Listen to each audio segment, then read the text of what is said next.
இருதயம் உள்ளவர்களாகிய இஸ்ரவேலருக்கு தேவன் நல்லவராகவே இருக்கிறார்.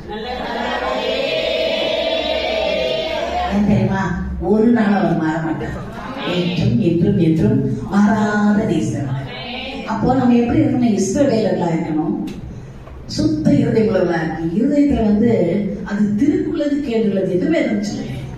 இந்த இருதயத்துக்குள்ள பரிசுத்தம் காணப்பட வேண்டும். அது உள்ளது. இந்த மூக்கு, காது, வாய் மாதிரி வெளியே இல்லை. வெளியே இருந்ததுதான் நமக்கு தெரியும் என்ன நினைக்கிறது. உள்ள பத்திரமா இருக்கு. எனவேதான் இருதயத்திலே சுத்தம் தேவை. இரண்டாவது, இஸ்ரவேலர்கள் என்று சொன்னா ஜெபிக்கிறவங்க. நம்ம ஜெபிக்கிறவங்கள நம்ம என்ன செய்யணும்? ஆலயத்தை போய் கும்பல்ல சேர்ந்து ஜெபிச்சிடும். தனிமையிலே காலையில் ஒரு ஜனம், சாயந்தரம் ஒரு ஜனம், ரெகுலரா கிறிஸ்தவ குடும்பம். அங்க இந்த ஜனத்தை எனக்கு என்ன ஏற்படுத்தினேன்? இவர்கள் என் துதி சொல்லி வருவார்கள். எல்லா நேரமும் துதிக்கிறோம். உள்ளத்தை தொட்டு சொல்லுங்க. இல்லைங்க, 21 வருஷம் இல்ல தூங்குற நேரம் தள்ளி எல்லா நேரமும் துதிக்கிறது இருக்கிறீங்களா? நிச்சயம் இருக்க மாட்டோம். இன்க்ளூடிங் நீ. என்ன வேலைகள், மற்ற காரியங்கள் அப்படி அல்ல. நம்ம ரொம்ப ஸ்பெஷலாக உண்டாக்கி இருக்கிறார்.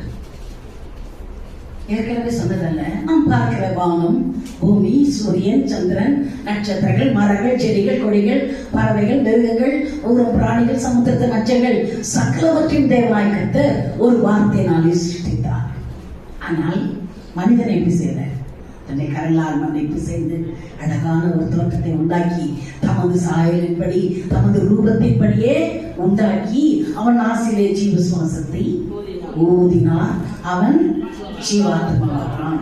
இப்ப அந்த மனுஷன் தனிமையா இருப்பது நல்லதில்லைன்னு சொல்லி ஒரு துணையை உண்டாக்கினார். அந்த துணை தான் நம்ம எல்லாரும். எத்தனை பேர் ஒத்துக்கொள்றீங்க? அல்லேலூயா, அல்லேலூயா.